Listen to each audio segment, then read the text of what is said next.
Now, there is something special about the age 45 because people do ask me, why do you, Joseph, always refer 45? Why? Because it's usually called the youth age of old. The moment you clock that age, probably you're actually finishing up the bringing up your kids, or maybe this is that particular time that you really need to take care of them. Probably they're in high school or university or what have you. But anyway, these are 5 money secrets that you're supposed to know them by the time you're clocking that particular age. And if you're already watching this video and you didn't know any of them, then I should say it's the high time that you learn them. And if you're watching this video at your 20s, thank God, this is a quite of a special moment. Anyway, this is Good Joseph speaking in case you're watching me for the first time. And here what I do is talk about investment, making money, investing it, and taking care of it. And I do upload a video each and every day. So what does it mean? It means that if you do not want to miss any good of my videos, go ahead. Down below there is a small button written subscribe. Hit that magical button. Make sure that you subscribe and turn that notification bell. Leave me a comment on the comment section. Tell me where you're watching me from, and make sure that at least make sure you like the video. Then let's get the business now.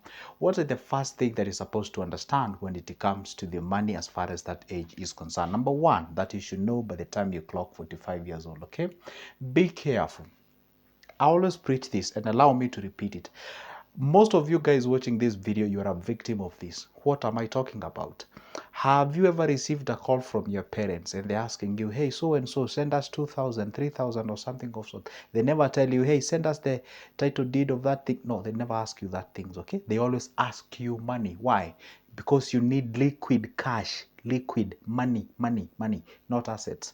Please don't grow old with just assets, with no asset that are not just assets that are not generating cash flow. Get my point? I did not say you should not have assets. I said get old with the assets that generate cash flow. Don't end up with chunk of lands that are not generating anything. You're struggling even to pay for a very simple therapy or very simple thing.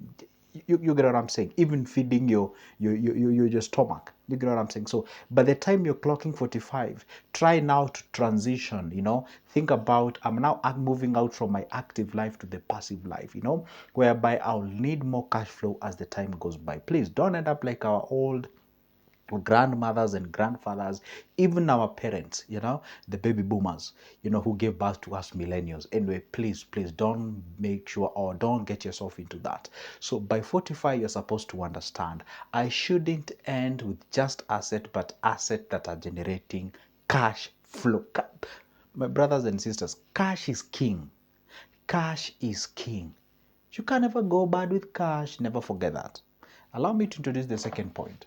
The second point is that by the time you're clocking 45 years old, another secret about money that you should understand and know is that hope is not a strategy. Hope has never been a strategy. Hope can never be a strategy. You cannot just sit somewhere and say, hey, by chance things will just work and achieve the financial freedom. No, hope is never a strategy. I'm not saying that you shouldn't have hope. Yes, you should have it. By the way, hope is a good breakfast, but is a poor dinner. Have the hope, but at the same time, accompany that with action. Be action oriented. I always tell people is that you're supposed to be intentional. I'm going to repeat this term. I don't know until when, until you guys understand what I talk about. Be intentional in anything that you do. Be intentional. You see, winning is intentional. When you go, for example, in Kenya, it's known for these guys who do the, marathons and running and what have you, they're not. If you go to a very great place called Iten in Kenya, that's the home of champions, you'll find those guys are running in the morning. They're running and jogging in the morning. Why are they doing that? They cannot just sleep and wait the Olympics day and marathon day and they just show up. You get what I'm saying? They have to be intentional. You have to do something. I don't know, most of the Africans get affected by this. And I'm not trying to be sarcastic in any way, but you find most of the guys in Africa, they just tend to ride on hope.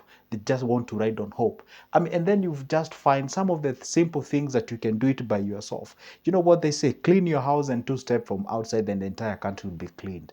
But you just leave the garbage out there. You don't want to be responsible for anything, and you just expect things to work. No, you have to be intentional. You want to achieve the financial freedom. I come here and I preach like to a point even I'm begging you, take your 100 shilling, 200, 300, 500, 1,000, whatever you have, for God's sake, don't ride on excuses and blame. Okay, blame game. Take that small amount of money, start doing something. You know how it feels good when you go at the evening, if you're a believer and you're kneeling there, you're saying thank you to God, and you say, you know what, today I invested 100 shilling, I invested 1,000 in a money market fund, or I bought shares today. It feels so good because you become an action oriented individual. Don't just ride on hope. After praying, after fasting, after doing all those things, be action oriented. Go there, offer some strategy. Even when you know you do not really know, just do something as a human being. Just do something.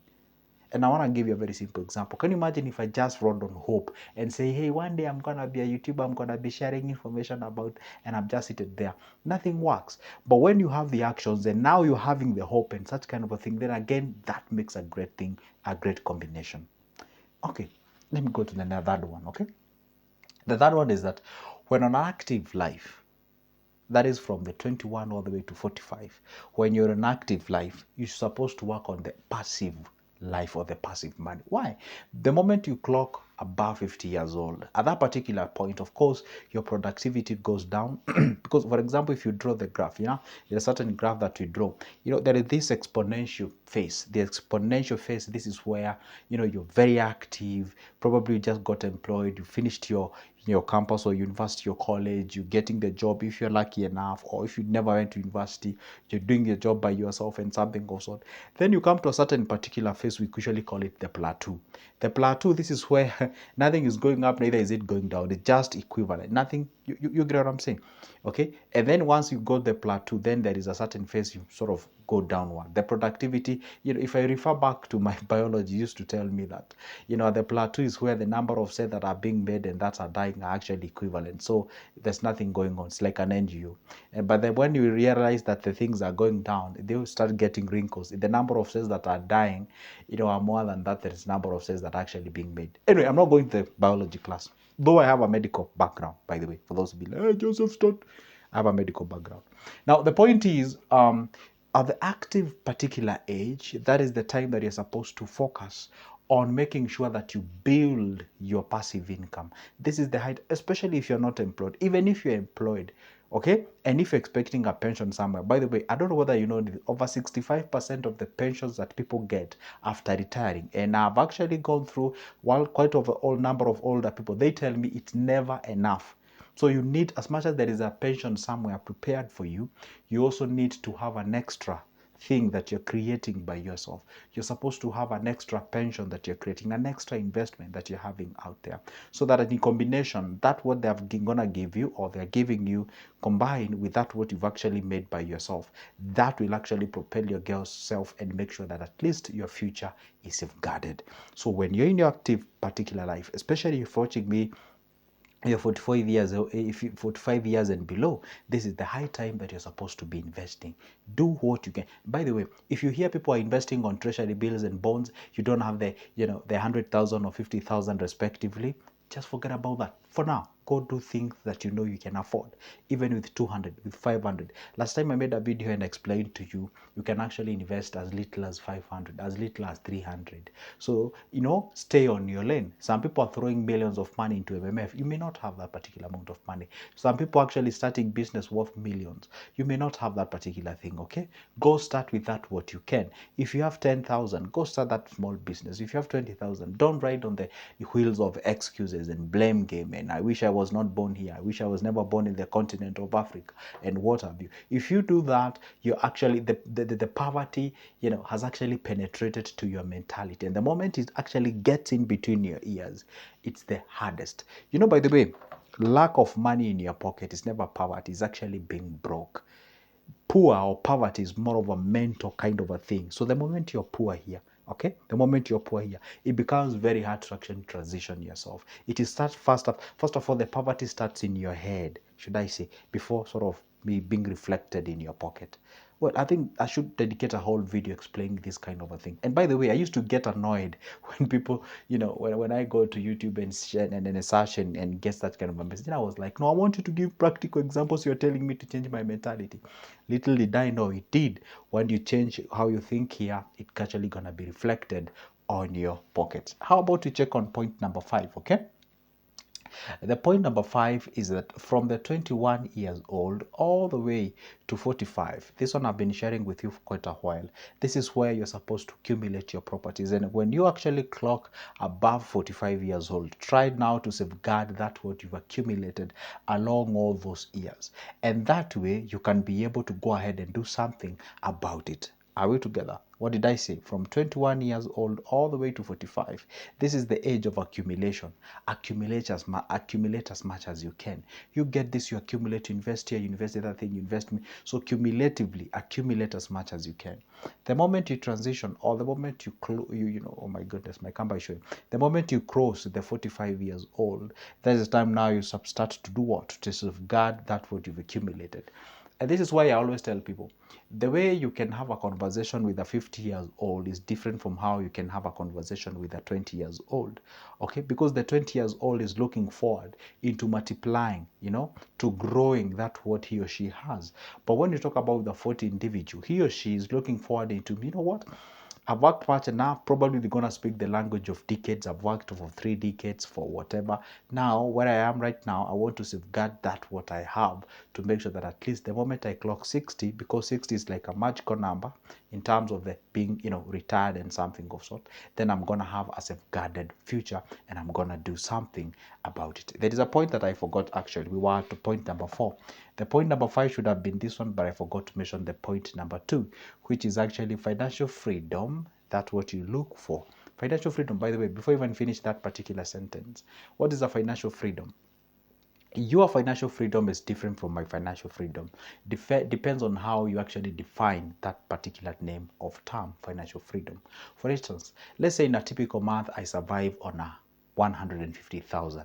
Like, what do I mean? Like in a month, I need 150,000. I need to fuel my car, I need to pay my rent, or I need, maybe say I've built my home, I need to make sure that I pay my bills and what have you, to go for an outing and what. So I need 150,000 each and every month clean for me to survive.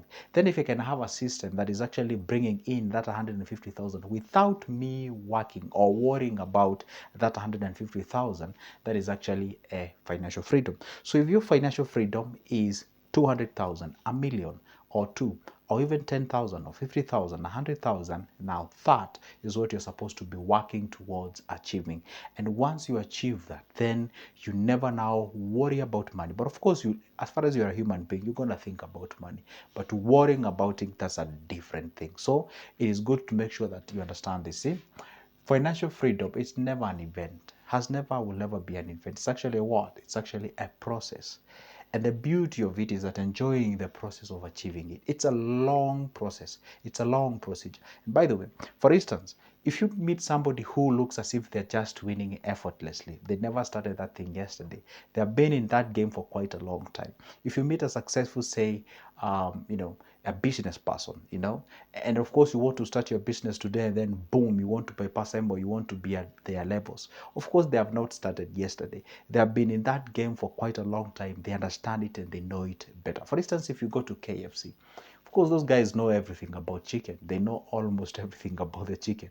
So if you start your KFC today, of course, you need that learning time, okay? That is exactly what it means by financial freedom is never an event, but it's a process. You have to be an individual who has 3 things. If you don't have these 3 things, my friend, no matter what hope and motivation I may give you, however you want to take it, you can never achieve it. If you never have the discipline, you never have the, what you call the, discipline, the sacrifice, and also the commitment and consistency.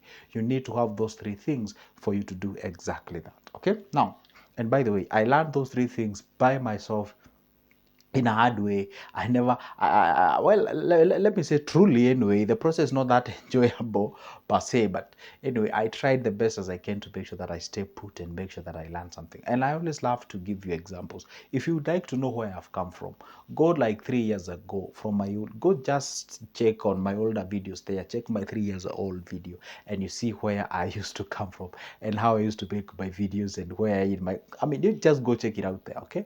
So it's a process. It's a game of waiting and also being there each and every day. And this is what I always tell people as I finish this, okay? Show up every day. You'll never miss your lucky day. You know what? Those are not just 5 enough points that you need to understand as far as, or by the age 45. There are many others. But let me just leave you with those 5. And I hope one day you're going to remember this video and do something. And if you feel there's something that I've left, or maybe you feel like there's something that you can add, feel free. Put it on the comment section. All right. And I'm going to read it out there. I mean, of course, other people are going to get something out of it. This is Good Joseph speaking. And if you'd like to get my services in one way or the other, don't ever forget that my number is always on the description of this specific video. For now, it's a goodbye. See you in the next one.